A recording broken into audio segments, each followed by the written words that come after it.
Ouverture de la 42e réunion du comité permanent de l'Assemblée nationale pour discuter du projet de loi sur les enseignements et celui sur les produits chimiques.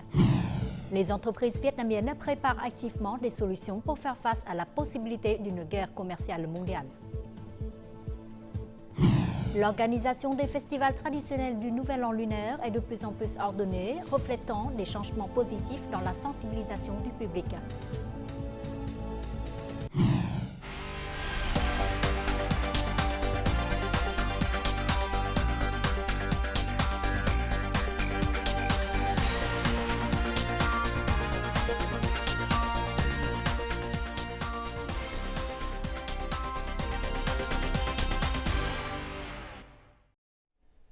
Mesdames et messieurs, bonjour et bienvenue au Journal francophone.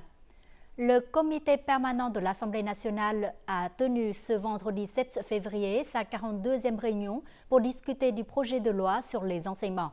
La dernière version du projet de loi comprend une disposition accordant aux enseignants, en tant qu'employés du secteur public, le droit de participer à la gestion et au fonctionnement des entreprises créées par les universités dans des domaines tels que le développement scientifique, l'application technologique et le transfert de la technologie.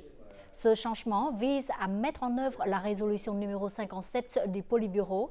Le comité permanent de l'Assemblée nationale a également convenu d'un mécanisme d'allocation de logement pour les enseignants qui déménagent dans des zones difficiles dans les cas où un logement collectif ne peut être fourni. En outre, il a été décidé que les enseignants du préscolaire peuvent prendre une retraite anticipée sans réduction de leurs prestations de retraite s'ils ont cotisé à la sécurité sociale pendant au moins 20 ans. Au cours de la session, le comité a également examiné les révisions de la loi sur les produits chimiques. Le Vietnam vise une croissance de 8% ou plus en 2025 dans le but de créer une base solide pour une croissance à 2 chiffres au cours de la période 2026-2030. La détermination du gouvernement vietnamien est saluée par les organisations et les experts internationaux. Selon eux, malgré les incertitudes imprévisibles de l'économie mondiale, les perspectives de croissance économique du Vietnam en 2025 continueront d'être positives grâce aux réformes institutionnelles et d'infrastructures. Nous en saurons plus. Bloomberg et The Business Times ont publié simultanément des articles sur l'objectif ambitieux de croissance économique du Vietnam pour 2025. Selon l'article, le Premier ministre Pham Minh Chinh a demandé au ministère du Plan et de l'Investissement, aux ministères et aux localités de se concentrer immédiatement sur l'élaboration de scénarios pour viser une croissance économique à 2 chiffres en 2025. Maintenir une croissance de 7% pendant plusieurs années consécutives est une réussite très impressionnante pour n'importe quel pays. Il s'agit d'un taux de croissance élevé et nous sommes optimistes quant aux perspectives de l'économie vietnamienne dans le temps à venir, qui mise sur la consommation intérieure. Les projets stratégiques, tels que le chemin de fer à grande vitesse nord-sud, la ligne de fret de Lao Cai via Hanoï à Haiphong et Quang Ninh, et les 3000 km d'autoroute que le Premier ministre a promis de mettre en œuvre, contribueront certainement à quelques points de pourcentage à la croissance nationale. Je crois donc que l'objectif de croissance de 8% est tout à fait possible. Une croissance de 8% ou plus en 2025 constituera le prélude à des taux de croissance plus élevés dans les années suivantes. Toutefois, les experts affirment que, pour atteindre cet objectif audacieux, tous les ministères, secteurs et localités doivent être plus déterminés, voire 2 fois plus déterminés qu'auparavant. Le Vietnam devra se concentrer sur l'investissement public, le développement des infrastructures, l'économie verte et numérique. Il faut aussi se concentrer sur la construction de centres financiers internationaux.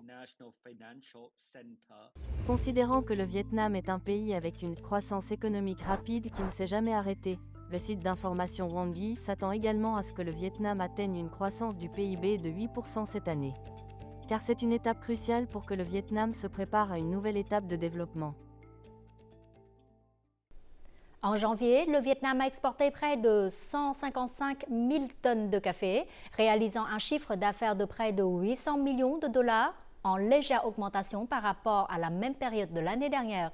Cette année, le ministère de l'Agriculture et du Développement rural vise une production totale de café atteignant près de 2 millions de tonnes, soit une légère augmentation par rapport à l'année dernière. Les exportations de café du Vietnam devraient augmenter de 1,8 million de sacs pour atteindre plus de 24 millions de sacs de café grâce à une offre améliorée. 10 entreprises vietnamiennes d'import-export de fruits participent au Fruit Logistica 2025, le plus grand salon mondial de l'industrie mondiale des fruits et légumes. L'événement, qui a ouvert ses portes le 5 février, se déroulera pendant 3 jours au parc des expositions Metz de Berlin, en Allemagne. Les entreprises vietnamiennes présentent une variété de produits dans le but d'élargir leurs relations commerciales directes avec les partenaires potentiels en Allemagne et dans l'Union européenne. Le jour de l'ouverture, les entreprises vietnamiennes et néerlandaises ont signé plusieurs protocoles d'accord pour la distribution de produits vietnamiens, notamment des noix de coco fraîches, du pamplemousse vert, des langanes et des litchis. Le salon accueille plus de 2600 exposants de plus de 90 pays, représentant tous les aspects de la chaîne d'approvisionnement des fruits et légumes. Réagir rapidement et en temps opportun, rester proactif, saisir les opportunités et maintenir la dynamique pour poursuivre le développement. Telle est la directive du Premier ministre Phạm Minh Chính en réponse à la possibilité d'une guerre commerciale mondiale qui pourrait perturber les chaînes d'approvisionnement et restreindre les marchés d'exportation. Pour cette raison, de nombreuses entreprises vietnamiennes préparent activement des solutions pour faire face à cette éventualité. Cette entreprise est spécialisée dans la fabrication de meubles en bois destinés à la vente sur le marché intérieur et à l'exportation vers les États-Unis, l'Europe, le Japon et la République de Corée. Bien qu'elle dépende principalement des exportations, l'entreprise reste confiante face aux incertitudes mondiales.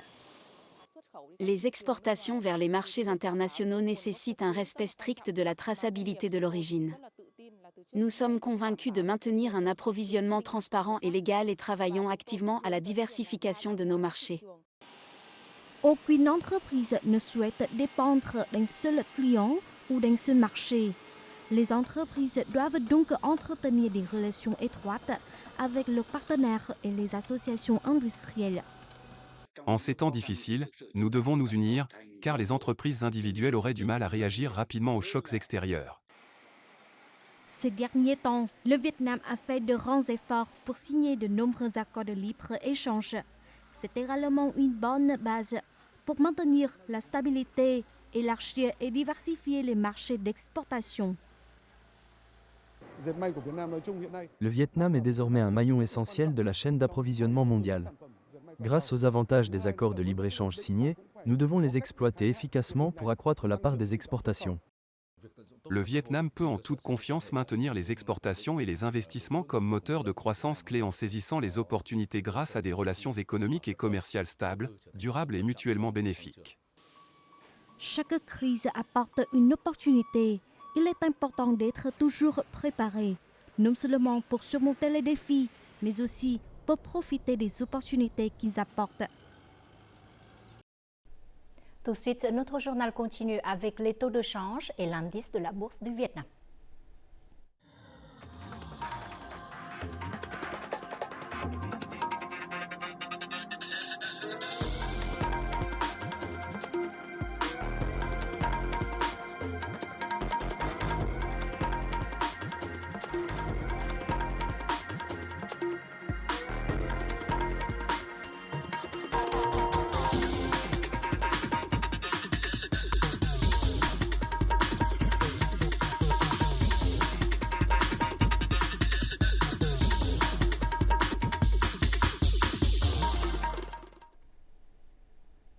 Le site historique national de Go Thi Thum, dans la province centrale de Phu Yên, a vibré jeudi au rythme des sabots lors de son festival annuel de course de chevaux. Ce festival est l'un des événements culturels distinctifs du centre et des hauts plateaux du centre du Vietnam, reflétant les riches traditions folkloriques de la région. 32 chevaux, divisés en 8 groupes, ont participé à la course avec des cavaliers issus des communes occidentales du district de Tuy An. Bien que de nature amateur, la course des chevaux traditionnels de Go Thi Thum est devenue un événement majeur pour les habitants de Phú Yên, célébrant à la fois les sports de printemps et l'héritage révolutionnaire. Après la compétition, les chevaux retournent à leur travail quotidien de transport de marchandises dans les montagnes. Alors que le nouvel an lunaire commence, les localités de tout le pays entrent dans leur saison des festivals traditionnels. Il y a quelques années, certains festivals ont attiré l'attention du public en raison de comportements inappropriés et des scènes disgracieuses qui violaient la coutume et la morale traditionnelle. Heureusement, ce n'est plus le cas aujourd'hui. L'organisation des festivals est devenue plus ordonnée, reflétant des changements positifs dans la sensibilisation du public. Les marches et les entrées de la pagode Thiên Chu et d'autres zones de la pagode Hương sont désormais débarrassées des stands qui empiétaient auparavant sur les allées. Les visiteurs ne brûlent désormais que de petites quantités de papier votif en guise de gestes symboliques, plutôt que les quantités excessives observées dans le passé. Les moines nous ont dit depuis le début que les bouddhistes ne doivent pas brûler de papier votif, donc je ne le brûle pas. De nombreuses personnes, notamment les plus jeunes, choisissent désormais de faire un don d'argent via la boîte à mérite officielle gérée par le Conseil de gestion du patrimoine. Au lieu de déposer de l'argent dans les mains de la statue de Bouddha, il est préférable et plus significatif de n'enregistrer que nos mérites. À la pagode Ha de Hanoï, les visiteurs ont adopté une attitude respectueuse et courtoise sans se bousculer. Des panneaux codes de conduite en public clairement affichés aident les visiteurs à suivre les règlements du site sacré.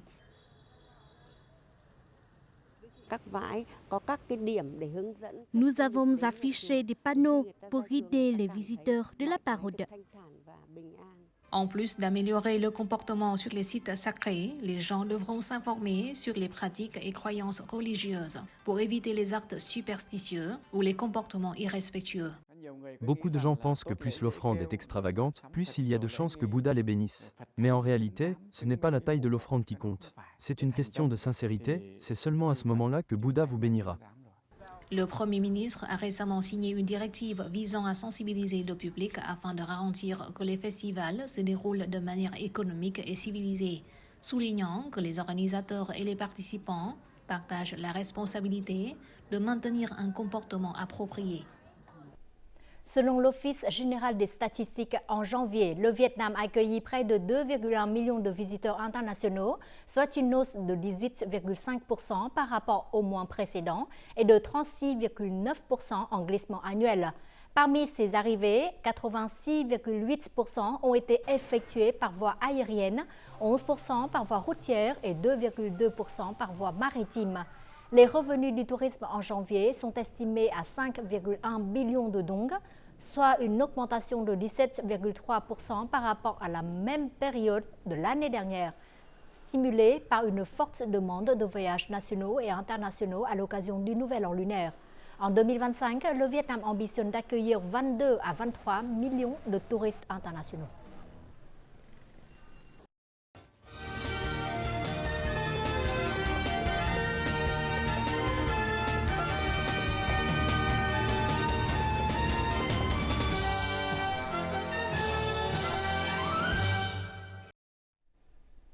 Tout de suite, un condensé des faits marquants de la semaine écoulée, résumé en bref et en images. Le secrétaire général du Parti communiste vietnamien Tô Lâm est le premier secrétaire du Parti communiste de Cuba et président de la République Miguel Díaz-Canel ont eu mardi 4 février un entretien téléphonique pour réaffirmer leur engagement à renforcer les relations bilatérales.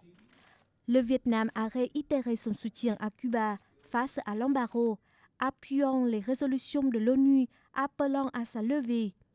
Les deux pays prévoient d'intensifier leur coopération politique et culturelle, notamment dans le cadre de l'année d'amitié Vietnam-Cuba 2025 et en prolongement des accords conclus lors de la visite de Tô Lâm à Cuba en septembre 2024. Le Vietnam a marqué lundi 3 février le 95e anniversaire de la fondation du Parti communiste par une série de célébrations d'envergure nationale et internationale. À Hanoï, 2 événements majeurs ont rythmé les commémorations. Une soirée artistique au théâtre Ho Gươm en présence du secrétaire général du Parti communiste To Lâm et un programme culturel sur la place du 19 août auquel a assisté le président de l'Assemblée nationale Chen Thanh-Minh. Ces programmes artistiques sont l'occasion de revisiter l'histoire héroïque du glorieux parti et celle de la nation. Ils honorent l'héritage du président Ho Chi Minh, l'engagement de nos prédécesseurs et le sacrifice de nos héros pour l'indépendance nationale.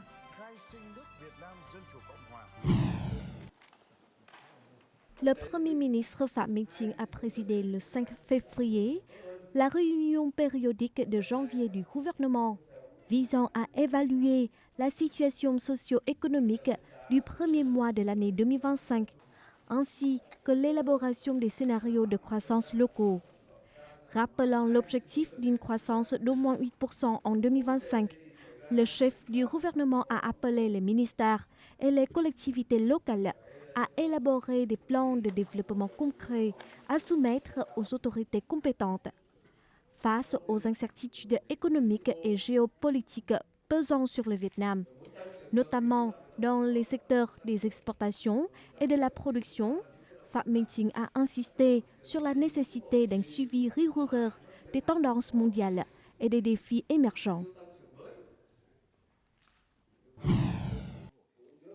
La deuxième réunion du comité de pilotage pour la construction de la centrale nucléaire s'est tenue mardi 4 février à Hanoï, sous l'égide du Premier ministre Phạm Minh Chính. Il a demandé de lancer rapidement la construction de ce projet, qui avait été approuvé pour investissement en 2009 par l'Assemblée nationale, avec 2 réacteurs et une puissance de plus de 4000 MW. Lors de la réunion, le Premier ministre a ordonné aux organes compétents de perfectionner d'urgence le système juridique lié à l'énergie nucléaire. Il a demandé de construire une feuille de route afin de terminer la construction de la centrale d'ici le 31 décembre 2030 et au plus tard le 2031 décembre 2031. Le 4 février, le ministère des Ressources naturelles et de l'Environnement, en coordination avec la province de Thái Bình, a lancé la fête de plantation d'arbres pour l'année du serpent 2025. Cette activité fait aussi écho à la Journée mondiale des zones humides 2025. Les agences, les entreprises et les communautés sont appelées à mettre en œuvre efficacement le plan d'action national pour la conservation et l'utilisation durable des zones humides pour la période 2021-2030. Lors de la cérémonie, les organisations et entreprises ont fait don de 10 000 jeunes plants de mangroves à la réserve naturelle de la zone humide de Thái Thụy.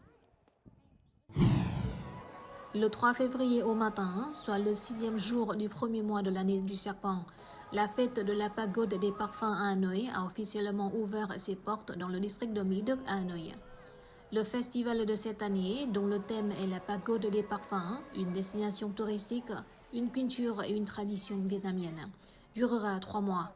Cette année, la fête a procédé à des changements positifs tels que l'émission des billets électroniques pour rendre l'information transparente et éviter les pertes de revenus.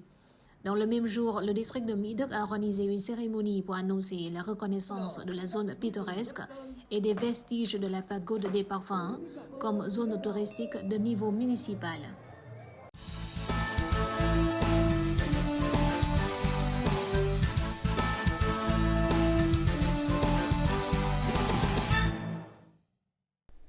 À environ 100 km de Ho Chi Minh Ville, la province de Tây Ninh est l'une des régions économiques clés de la région du Sud.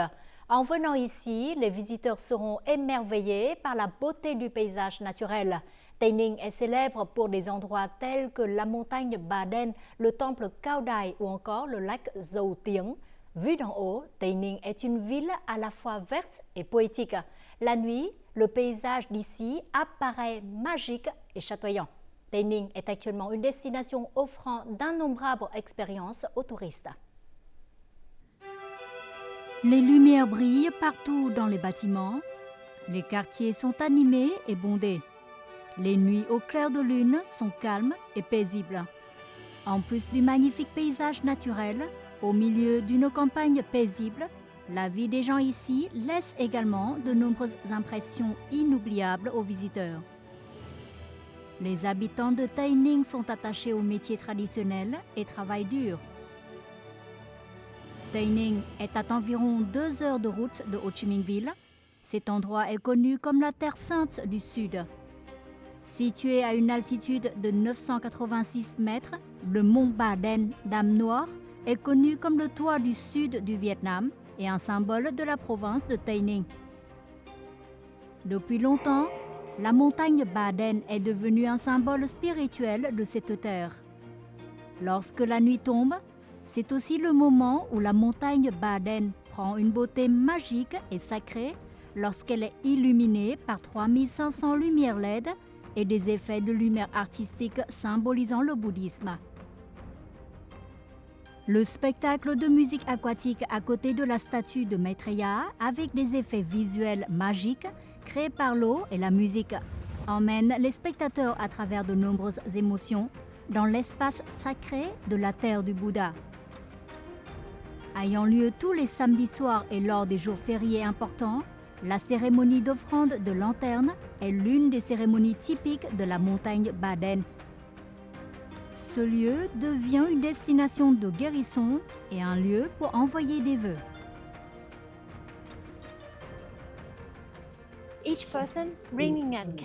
Chaque personne porte une bougie avec elle, et chaque bougie représente un souhait et un espoir. Nous souhaitons le meilleur à nos proches. L'espace magique et sacré, de milliers de lanternes étincelantes, semble éclairer la foi et la paix dans l'âme.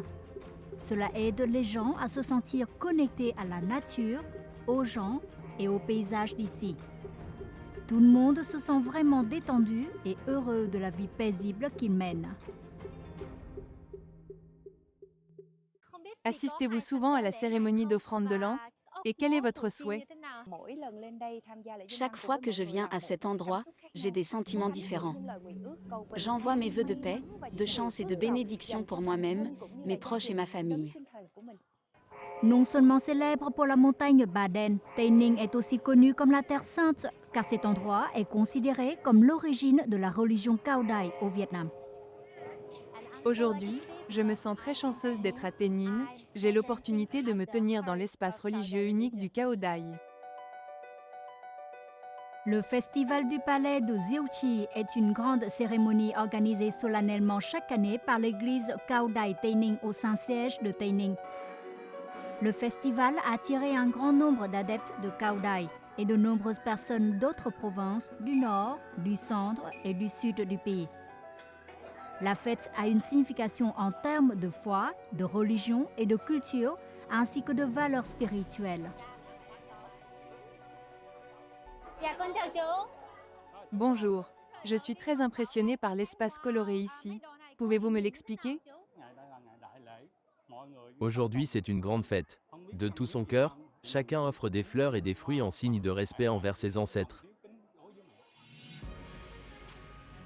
Sous la lumière éclatante du Saint-Siège, la procession de la mère Bouddha et de la fée sauveur, ainsi que la danse des 4 animaux sacrés, ont eu lieu dans le but de prier pour un temps favorable et le bonheur de tous. Des lumières vives ajoutent de la joie et au bonheur. Tây Ninh, avec ses valeurs traditionnelles, a touché le cœur des touristes d'une manière très particulière.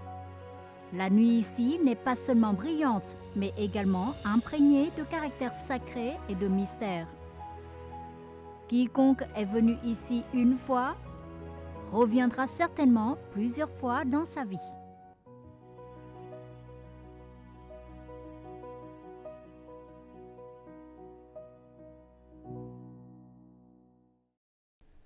Une vague de froid puissante a balayé le nord du Vietnam, dont Hanoï, entraînant des chutes de température importantes et des pluies légères qui intensifient le froid. La température la plus basse est de 9 à 12 degrés Celsius dans les zones montagneuses, de 5 à 8 degrés Celsius dans certains endroits en dessous de 3 degrés Celsius. Il y a une forte possibilité de gel et de neige sur les sommets et les hautes montagnes. La région du centre-nord se refroidira à partir de ce soir 7 février et la température la plus basse étant de 11 à 14 degrés Celsius. En mer, depuis ce matin, le golfe du Tonkin connaît des vents de nord-est de niveau 6-7 avec des rafales jusqu'au niveau 8-9.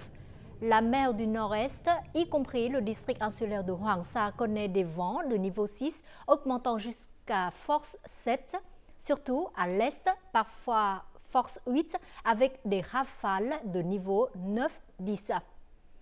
Et voyons tout de suite les prévisions météo dans les principales villes du Vietnam pour demain.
Les informations sur la météo ont clôturé notre journal. Merci pour votre fidélité. Très bon week-end à vous tous et à très bientôt.